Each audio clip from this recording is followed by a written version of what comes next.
Hi, and welcome back to the Jack and Bekah podcast. I'm Jack. And I'm Bekah. And today we're super grateful to be joined by Kate Casey, the assistant principal.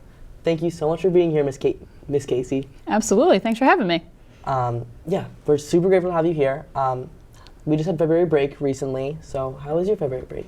It was good. I was here for a couple of days, ran a CPR class with 14 kids, so it was great that they wanted to spend a couple hours of their vacation with me, and did some adulting. Had some, things to do as an adult, but nothing crazy, so it was a good break. Do you have a favorite vacation spot for vacations or Yes, so I was very lucky growing up, always going to Maine, different parts with my family, so I think there's a definite connection there. But as I've gotten a little bit older, I really enjoy warm beaches, so I don't mind going south. We had a great time in the Grand Cayman. Has been my favorite spot, so I would go back there if I could. Oh, that's exciting. Did you grow up near Maine or no? Nope, grew up here in Abington. What year did you graduate Abington? You guys are gonna look me up in the yearbook now. 2002. Okay. Abington grad. Yep. What were your interests in high school? Sports. So played soccer, played tennis. Little known fact, Mr. Siegel was my freshman basketball coach. Yep, you can ask him about that. So I played basketball for a year. Was social, active in a lot of different clubs and activities, peer leaders, and National Honor Society, and just loved everything high school. But primarily I labeled myself as an athlete. How would you say, so obviously you were here as a student, how would you say Abington has changed since you being a student to now you being in an educator position? I think like every place, things have changed. I think you can look at it as physically changing. The building that I graduated from is no longer here. So we have this new awesome facility. Some of the faces are still the same, which is pretty cool. And I think just overall the town has adapted like everybody else. There have been positive changes, a lot of new clubs in the school now with GEM and Black and Brown Student Union, and we're sending kids to diversity, equity, inclusion summits, just a lot of really good things going on now that I don't believe were opportunities years ago. That's really cool. So were you in a wellness position during the transition from the old school to the new school? Yes, so my first year teaching, I was at the Frollio. I taught 7th and 8th grade. And then when the year this building opened, so fall of 17, one of the high school teachers retired. So as this building opened, she retired, I moved to the high school. So I moved up as the building opened. Did you know that you wanted to be a teacher since you were a kid or no? Definitely not. Nope. So I was a good student. I like to learn. I'm back in grad school again. But I never thought I'd be a teacher. I went to college to play soccer. I knew I'd get an education and I was excited about that, but I just wanted to be on a team. So I was an exercise physiology major in college and graduated. Did some more classes and thought I was going to go to PT school or a physician's assistant school, and that was kind of my thing. And then life's path took me in a different direction, and I got into teaching. And I got into teaching through coaching soccer. I needed a job, and my first job out of college was coaching soccer. You can't really survive on coaching a high school sport 2 hours a day for 2 months a year, so I needed something else. So that's when I started looking into teaching. It was never in my plan for myself. How would you say so you've played soccer all your life? How would you say growing up on a team, and how do you on a team with friends, stuff like that, how would you say that's affected you now today? So I consider my teammates like my family. There was especially kids from high school, we were close, so you spent a lot of time together. Some of my college teammates are my best friends, and for me, it's that family team mentality. I feel that now being an administrator and with the guidance counselors and Mr. Bourne and the administrative assistants and school psychologists, that's another team. That's another family for me. When I was teaching, I was on team high school, and I was on the wellness team. So I think the way I look at who I'm with, it's always part of my team or family. So it's always a small group. I'm not someone that's solo. That's cool. Where did you go to college? I went to Colby Sawyer College. It's a small school in New Hampshire. Oh, that's cool. Yep. That's cool. What have you like learned like through the years of like teaching and coaching? Like what have you learned? So much. Unbelievable amount. I've learned how to, I think, better communicate with people. I learned that some people communicate better in some ways. So you need to cater how you talk to some people or just communicate in general with them. I've learned a lot about obviously education, the educational process. MCAS is very new to me. I didn't really do a lot of MCAS stuff as a PE teacher, so I'm learning about that. What I think is really cool about education is it's always changing. Yes, there's certain things that aren't going to change. We're not, learning new things about mitosis at this point or, cell division, but there are new ways to teach kids. There's new ways to engage students. And I think I'm drawn to education because of how rapidly it changes. Yeah.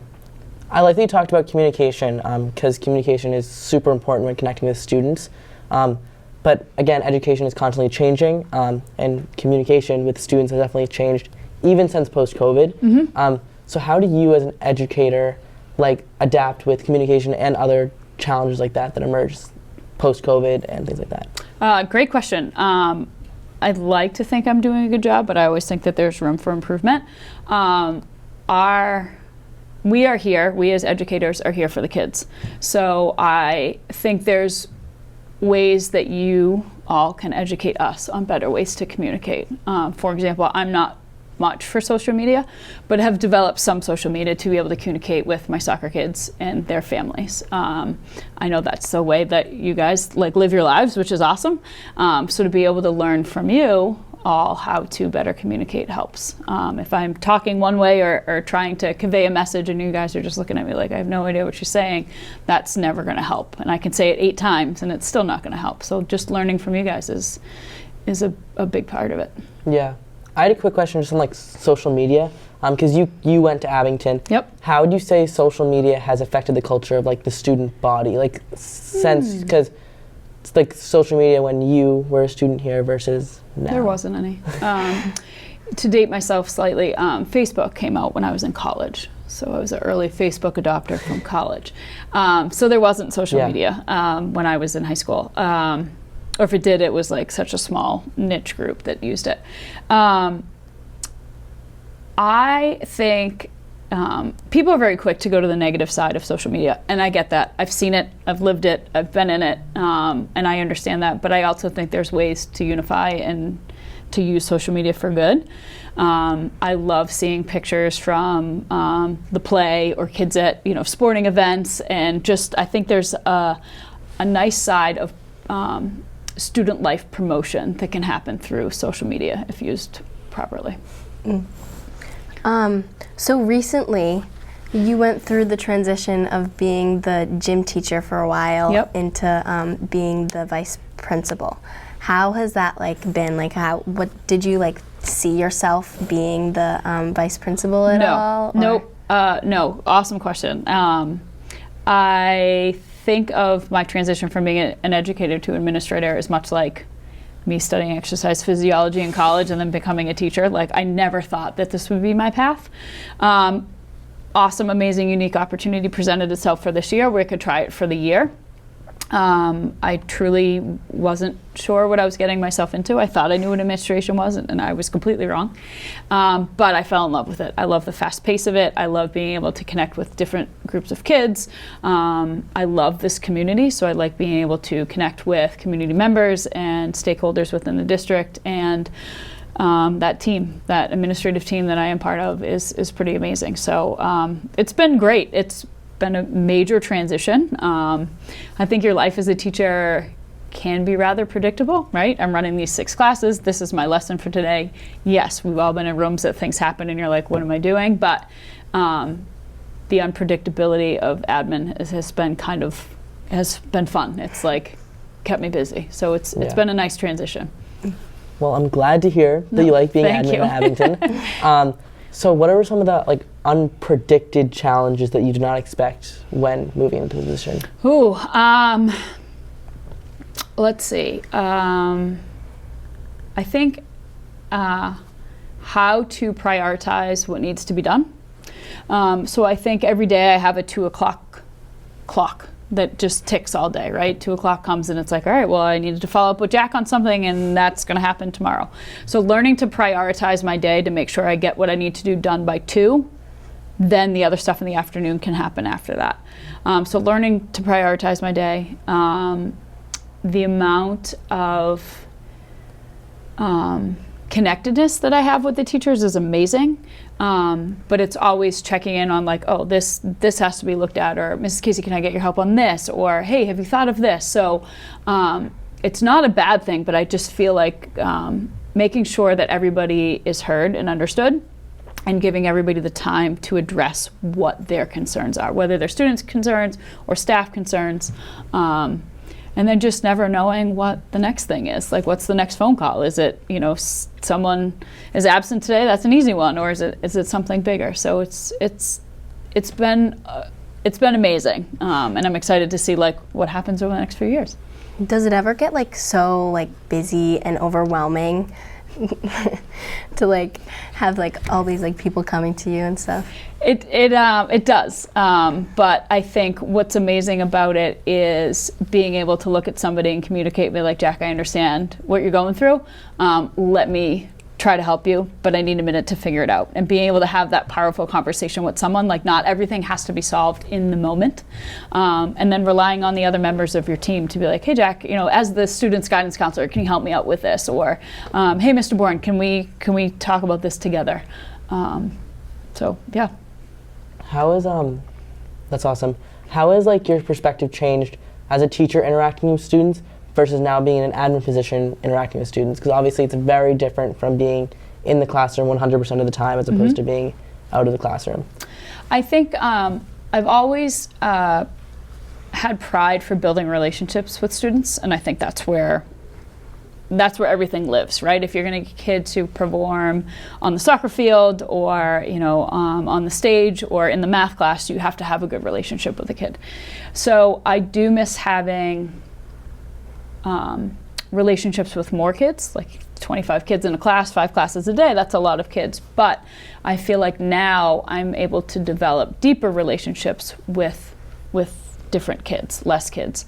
So the follow-up with kids and being able to check in onto them day to day or, week to week or playing Uno every other week, I appreciate that. So it is different, but not a bad different. That's awesome. So you are the girls' head soccer coach. Yep. You obviously did that when you were a wellness teacher, and this year you were in the interim assistant principal position. How is that different because obviously the workload is very different from being a wellness teacher to being in an admin position? Sure. It was different. This past fall, so fall of 2022, was my 17th years the coach at Abington, which is wild. Another thing I never thought would be ongoing like that, but very grateful for it, and I have a lot of pride for what I do there. I greatly appreciated having soccer be the end of my day every day. It was great. Like, I could sit at my desk for hours every day, but knowing like, oh, it's 3 o'clock, I gotta go hang out with some awesome kids and play some soccer. I really appreciated that. It helped create some of those authentic relationships or continue those authentic relationships because I was with kids for 15 hours a week. I'd like to think I'm the same silly, goofy person that was their coach last year. And I value my time with the soccer kids, and I'm not ready to not be a part of that. So I'm really glad that was something I was able to do last fall, and anxiously awaiting. We're doing our banquet in 2 weeks, which has been a long time coming, but I'm excited to be able to hang out with the team again. This is just more of like a random question. What's like aside from soccer, what's your like personal favorite like sporting event to attend, Ooh. like after school? To attend, like high school event? Yeah. Oh. I'm going to do an and. I enjoy, I'm going to be cheesy too, I really enjoy all the sports and activities that the school has to offer. I think, the tradition and the Friday Night Lights of football is pretty cool and unique. I love the turf fields and having, side-by-side JV and girls soccer games or lacrosse games in the spring. I love going down to Frollo to be able to see softball and baseball because they're removed from campus. To see kids play tennis on the awesome courts that we have is great. To go up to the track. I don't love how cold Rockland Rink is, but I do enjoy watching the hockey teams and being here for basketball games. I think, the Friday night piece of that is pretty cool. But I was only involved in drama 1 year. I was in the stage crew of Charlie Brown. And I think what the kiddos can do in the dramatic sense is amazing. That side of me doesn't really exist, so I think that's awesome to be able to see the music concerts and what kids are able to do, and to showcase their artwork at the art show that's coming up at the end of the month or early next month. I just think what students are able to accomplish in their 4 years and get done, whether it's on an athletic field or with a club or drama or any other activity. I think it's amazing what kids can do, and I think other people should appreciate and understand how much work is put into it by the students themselves. That's cool. Were you here when Mr. Shannon was in charge of the drama department? I don't remember who was in charge. Okay. Yeah, I'm not sure. We could go look at the program if you'd like. It's out in the cabinet. I'm pretty sure Mr. Shannon was here. I'm 99% sure. I feel like he was here in some capacity. He was here, yes. Yeah, I'm not sure who was in charge of drama then. That would be a nice piece of history for me to go look at. Awesome. So now we have a fun little speed round. Okay. We did this with Mr. Bourne too. Yeah, so it's just some quick answers. Okay. Can I start? Yeah. Okay, what is your favorite color? Green.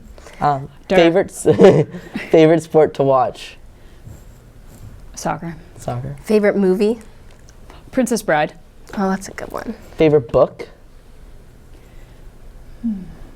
I don't read, so this would be a really hard question for me. But I have a couple. I feel like I just ruined it by passing this song. I know.